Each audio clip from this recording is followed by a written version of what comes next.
Good morning, guys. My name is Richard Warrington. I own Mr. Guns Firearms, located right here in Cave Creek, Arizona. And this is more of my series on NFA slash success slash application process slash a lot of things NFA, because it doesn't seem like that's being addressed on a updated, consistent basis by anybody else on YouTube. And I don't know why that is, because quite honestly, since January 1st, since the changes with the tax stamps, that's what everybody wants to know about.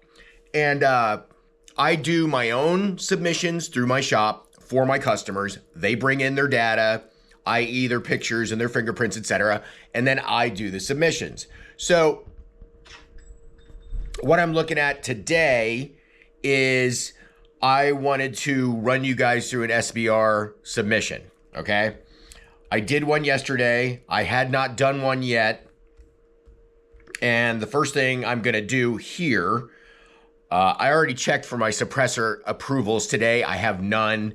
So got a couple days to wait. I got my Form 3s back. I'm sending 2 suppressors up to Matt, the collector, the YouTube collector. If you watch Matt's series, he's got a ton of great guns. Send him guns, done some business with him in the past. So basically what I'm doing right now for this SBR submission is I'm logging in to my eForms account, all right? So if you've used this, it's gonna pre-populate your username, and basically all you have to do is log in. So I'm gonna log in. It's gonna take me to the home screen. Now, if you have a regular account, you're gonna see the same thing I see, I believe. You obviously, as non-FFL, you can't do Form 2s, you can't do Form 3s, you can't do Form 4s, but some of the other stuff, oops, tapped on the Form 4 there. So obviously some of the other stuff you can.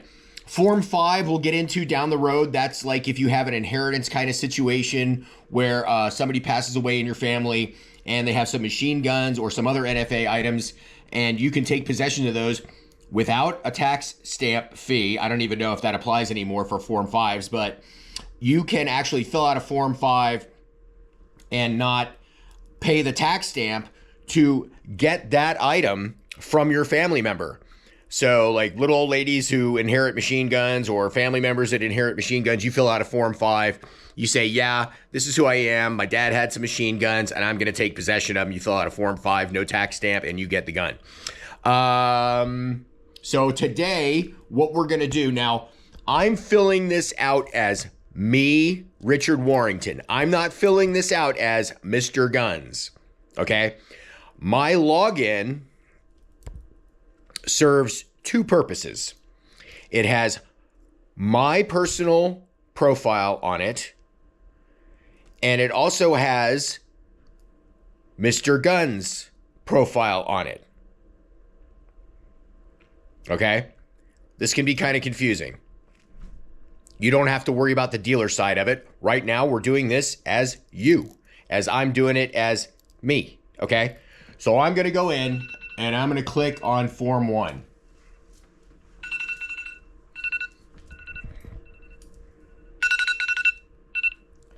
Now, it's going to ask you real quick. I affirm that this is a legitimate Form 1 application. Make a firearm identified in the application. I further understand that making a false statement on the application or otherwise submitting fraudulent applications is a violation of eForms terms of service, federal law, and may result in my eForms account being suspended. I affirm. I'm going to click on that.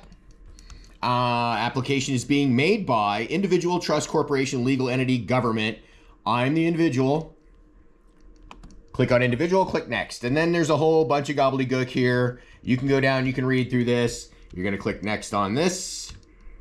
Intended use of form, basically.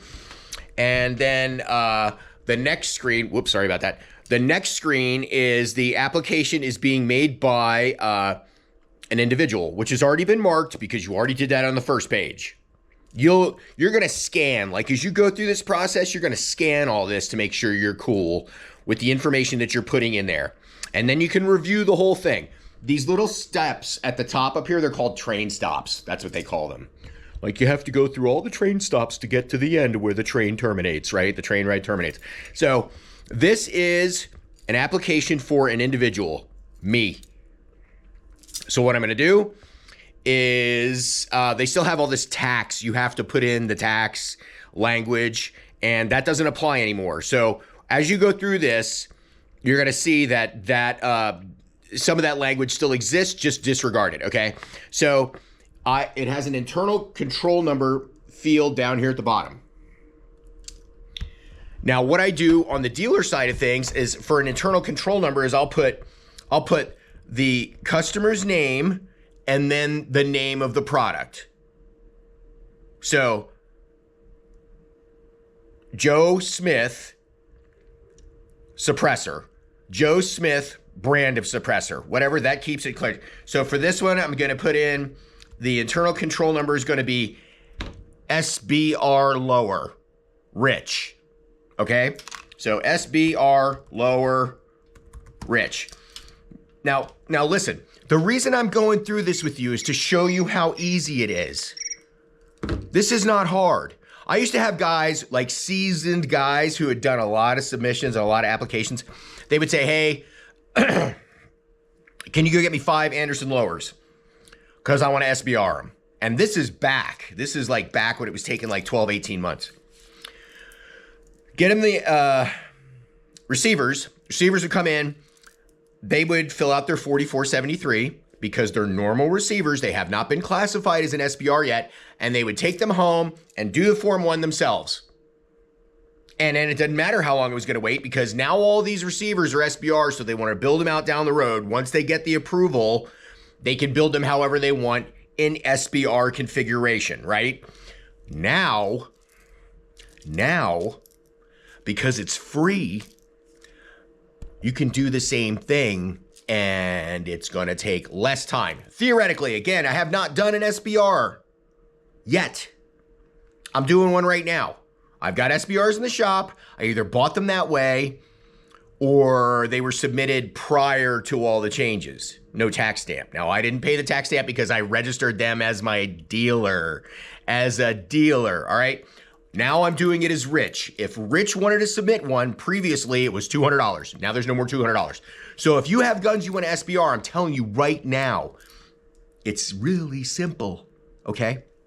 Now, logged in, put my internal control number, SBR receiver Rich, and now I'm on the applicant portion of this.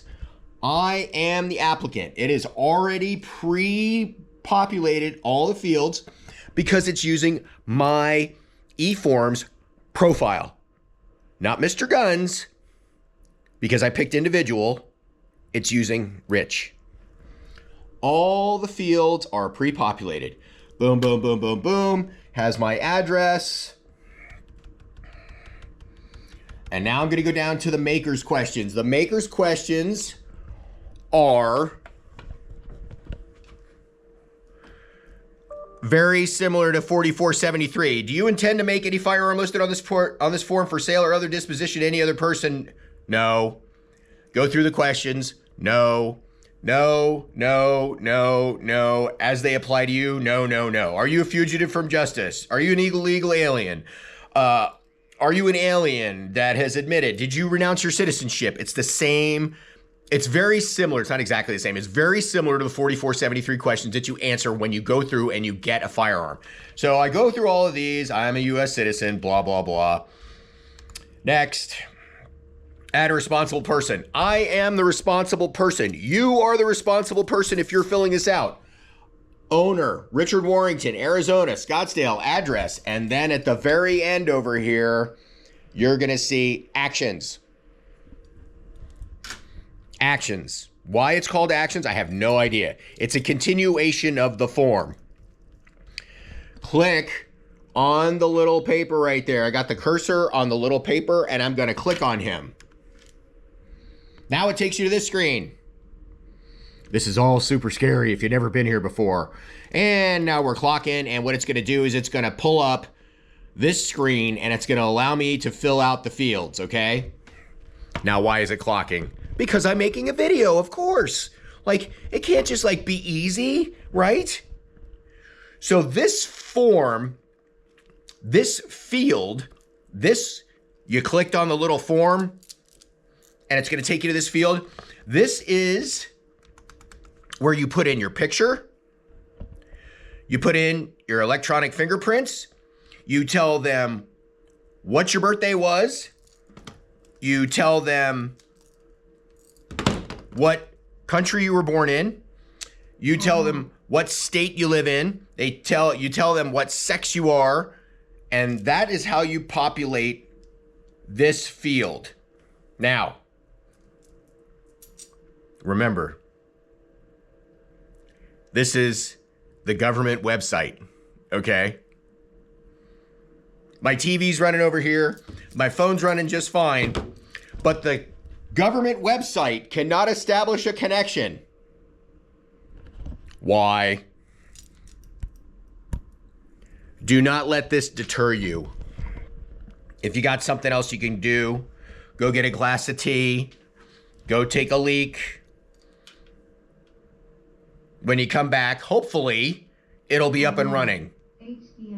So while you are waiting for this to load and you insert the appropriate information, picture, fingerprints. I believe we've spoken about that previously. You go to Walgreens or CVS and you get a passport photo in a digital format and you go to printscan.com, find a kiosk and do your prints because they're going to send you the file. After I get all this information in there,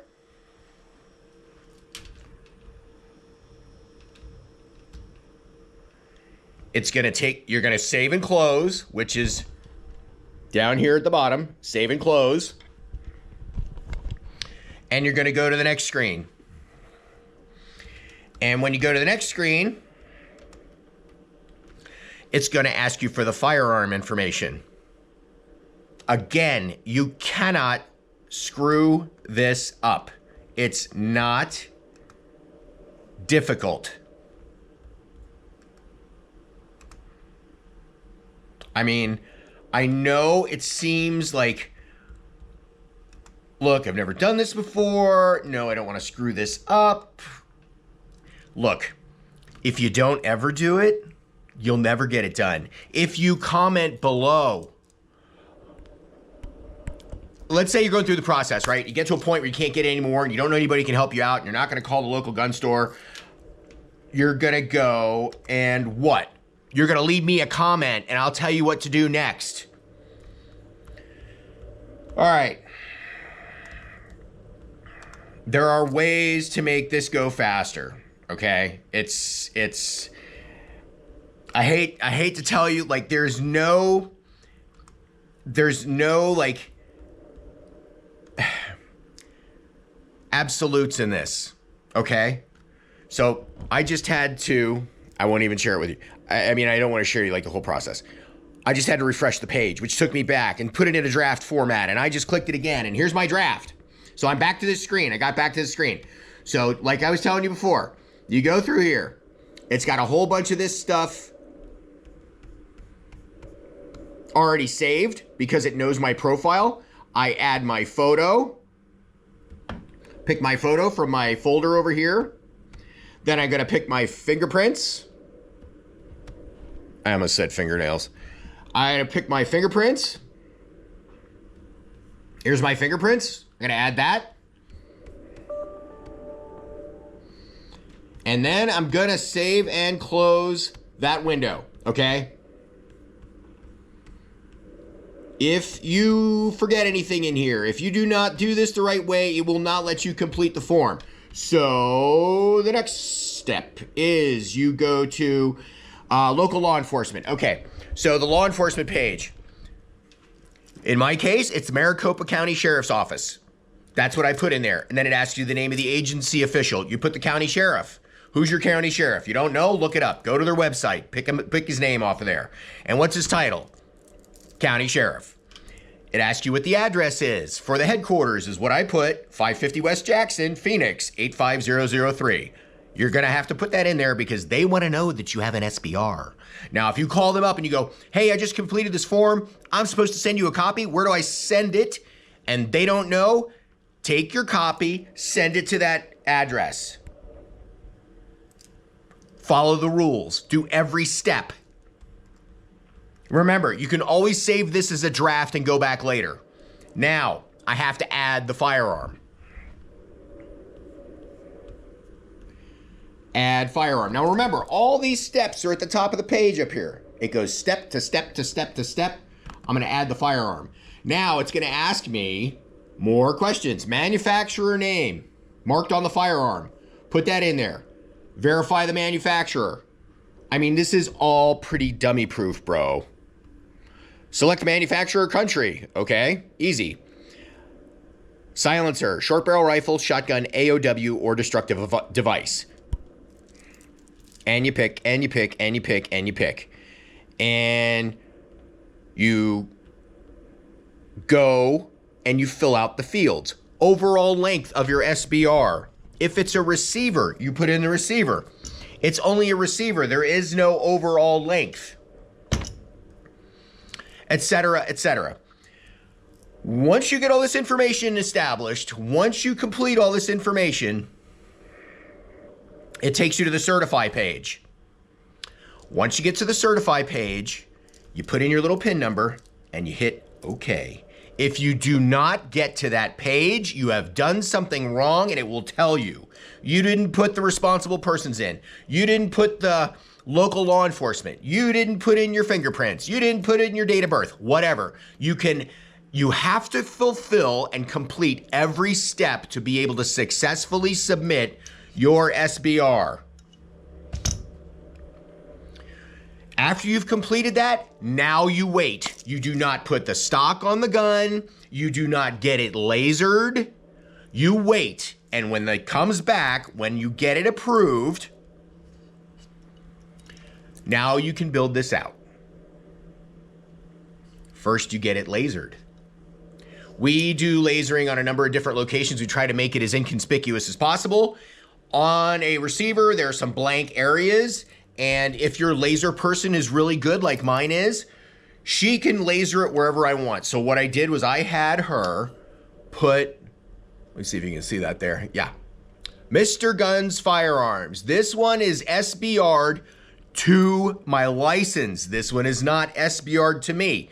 If it's SBR'd to you, if you fill out the application and you SBR it to you, you're going to put Mike Smith and the city where you live in and the state. So this would say Richard Warrington, Scottsdale, comma, AZ. And they can put it in more than one space, but you got to have all that information on here. Again, if you're confused about what you need to have lasered, comments. It's not hard. If you don't start, you'll never get your SBR. If you don't get a suppressor, you'll never get a suppressor. Anybody who tells you that the government is accumulating information about you because you're doing this is an idiot. The government knows everything about you. If you have a driver's license and a credit card and a mortgage, you're not pulling the wool over anybody's eyes. And if you do this illegally, you will go to jail or you'll die when they come to your house to take you and they kill you. I'm just telling you guys, when it comes to this stuff, do not screw around. It's the feds. I hope this helps. This is the SBR video. I'm going to do an SBS video as well because we got a couple of shotguns being made right now, but I'm trying to keep like more NFA information coming for you guys because again, I had to figure all this out myself. Nobody helped me. Not another dealer, not the NFA, not the ATF. Nobody's going to help you figure this out. Make your SBRs, submit your suppressors, and if you need help, watch the videos or leave me comments at @bad_shooters is my YouTube channel. Mr. Guns, MRGUNC_AZ is my Instagram. I also have Mr. Guns _CC. Send me messages, watch my videos, like and subscribe, tell your friends. Thank you very much for watching, guys. Have a great day.